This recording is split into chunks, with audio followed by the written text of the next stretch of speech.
Welcome guys to Through the Eyes of an Editor, in which I cut a scene and I walk you through what I'm doing and why. Hopefully this means that you'll be able to pick up some tips and tricks that you'll be able to utilize in your own edits. So let's get on with it.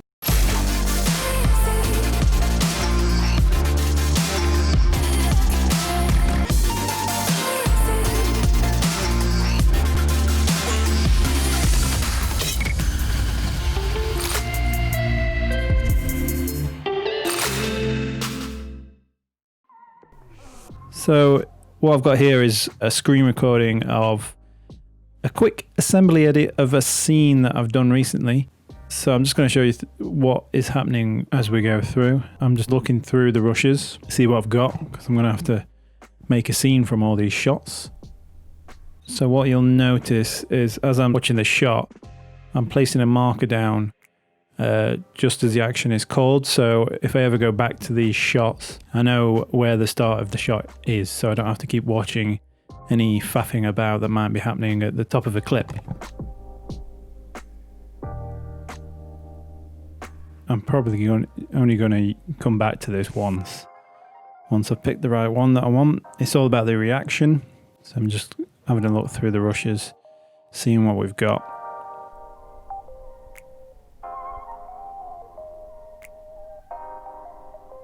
So this shot is towards the end of the scene. And I've placed two markers there because they ran back the take. So there's two takes on one clip there. And the two markers help me see that very quickly. When we're looking to assemble a scene, what we're trying to do is try and get through it pretty quickly so we can figure out if we've got all the coverage that we're going to need later on in the edit. And often when you're on set, you are assembling it quickly so you can potentially shoot any pickups that might help with the edit later down the line. So for instance, this scene, I believe it took me about 35 minutes to put together. So we're not looking for perfection on these assembles, we're just trying to get basic outline. And you'll see as I go along what that's going to look like. So this shot is for the very top of the scene, and it gives us an easy cut into the reaction from our actress. And there we go, we've got our first cut. I just placed it in there. Aw, how cute. Cinder wishes she was a Cinderella.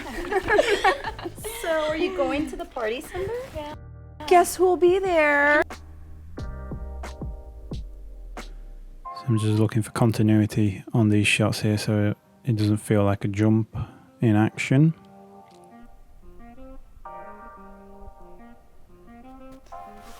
Aw, how cute. Cinder wishes she was a Cinderella.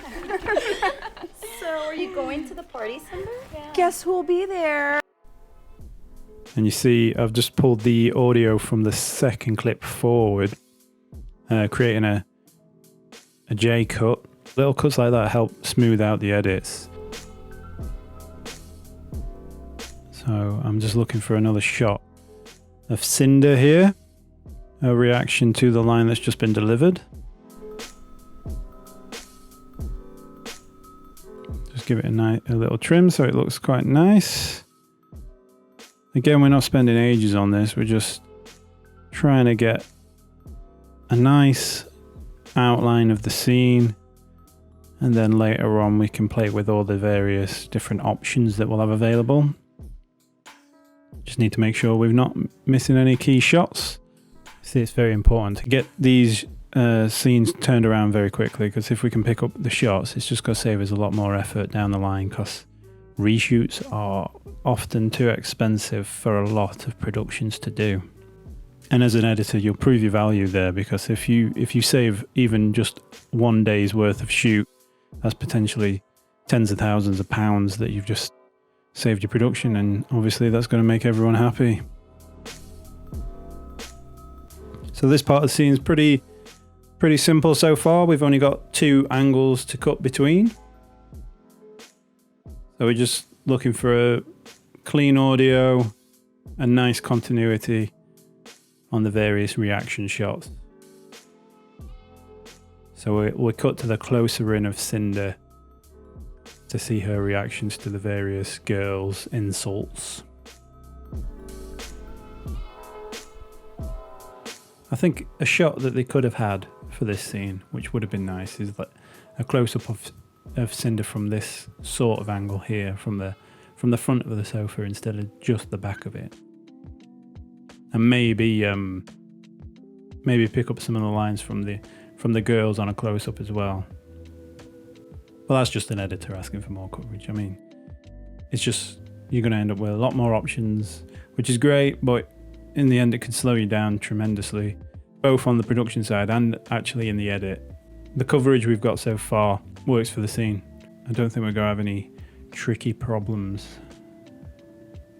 Yeah, so I just wanted to get that little close-up in towards the top of the scene, so the focus is on Cinder first, and it gives you a little bit of foreshadowing about what's about to happen as well.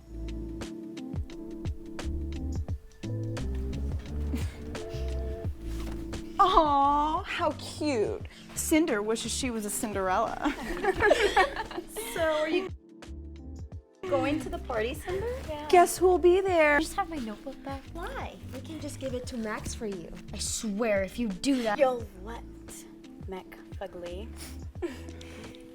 Answer the question, Chewbacca. Girls, I think it's time to teach someone a little lesson.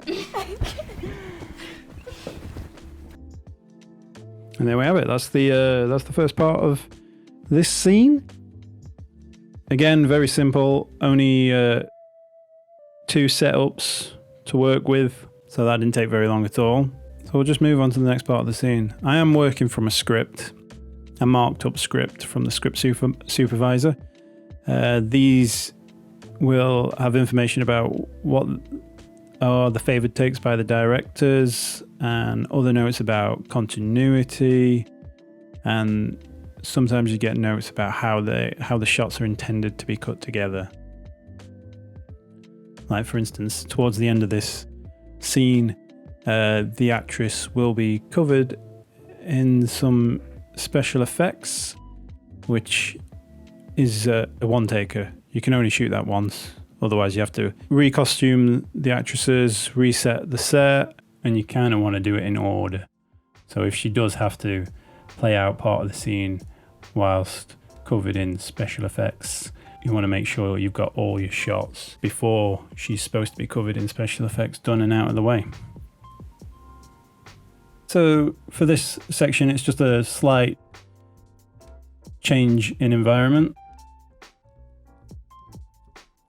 And again, I believe we've got 2 setups, a fairly close shot of the 2 bullies and then an over the shoulder of Cinder and her reactions. So it's not a difficult scene to cut at all. We just want to lay it all down with a bit of pace, make sure we've got all those reactions, and also ensuring we've not missed out an angle.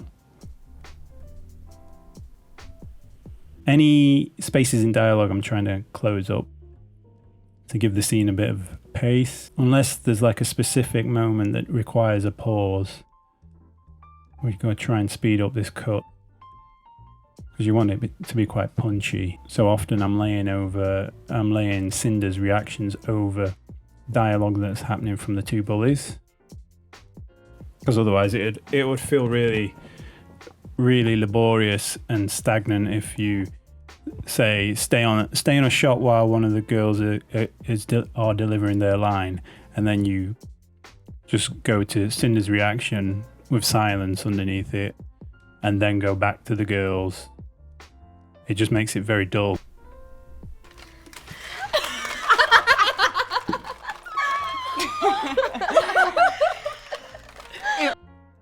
Oh, poor Cinder, covered in orange paint.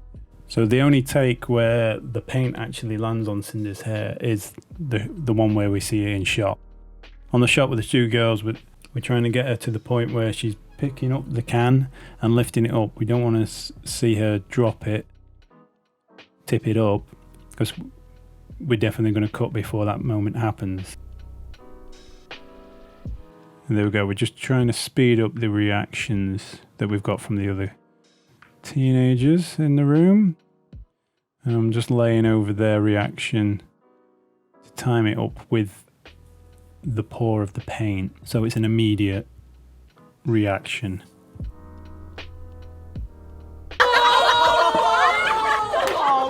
Right, so I'm just trying to run any of that reaction sound. I'm trying to keep it going throughout the incident. Poor old Cinder's having a bad day. On the shot in the source window, there's currently no reaction from the teenagers, and so that's important why we run the audio underneath that shot to make it seem like it's all happening at the same time. Yes, I'm just repositioning that shot because I want to see Cinder take off. I just want to get a little bit of a, just as she's leaving shot, so it'll cut nicely with the reverse as she leaves the room.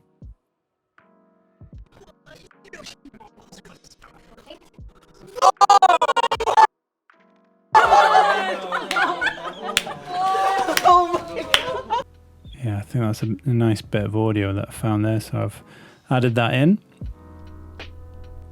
Now, one shot which could have been nice is as Cinder runs through, as you see Cinder get covered with paint and then runs through between the two girls, is that we could have had a nice shot of seeing the reaction of the two bullies as she runs between them and they turn around. But it works perfectly with the final shot being the rest of the kids laughing as Cinder runs through the door. So I'm just looking to see if there's any better takes here, I think. Yeah, I quite like that shot of the kid with the phone. So I'm just trying to find a good spot to place that in. Yeah, so I like to have all my main footage on V1, so I just brought that down. And now we're just going to watch the scene to see if there's any obvious problems with it. So I'll probably watch it a couple of times just to get an idea. See if there's anything missing. Maybe do some quick trims. Thinking about maybe going back to the book there, but I think it's a bit too much if we have 3 instances of it. Yeah, a little audio editing there, trying to smooth it out. As you can see, I'm going for the a cheeky crossfade there, so it sounds smooth. We're not going to get too far into the audio editing here. We just wanted to not have any obviously distracting audio elements.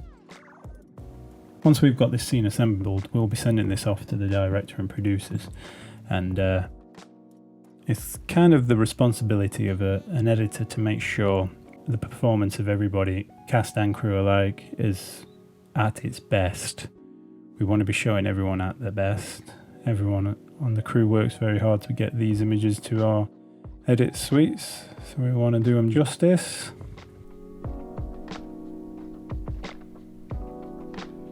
Yeah, that works nicely, and she's run off.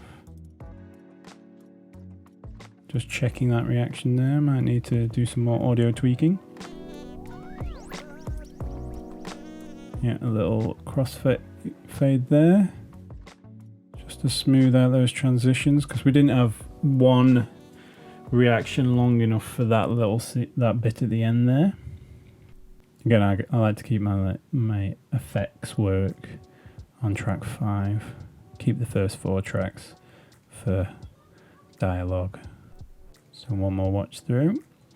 Everything's looking good so far. Unless the scene specifically needs a music track, at this stage I very rarely put music on because it can take away from the scene as a whole if you pick the wrong music track. It's very taste-driven music, so the sign of a good scene is that it will work without music. So at this stage, we don't want to be using music to cover up any mistakes just yet. So there we have it. That was a quick assembly of a scene. I'm going to park that there for today. I'm going to pick it up later for a fine cut, so I'll be running through adding sound effects, atmosphere, maybe adding a bit of music, looking at the various edit points and seeing if we can make them better. If you like this type of content, mention it in the comments, hit the like button, share with others that might find it interesting, and subscribe for more. I'll catch you in the next one.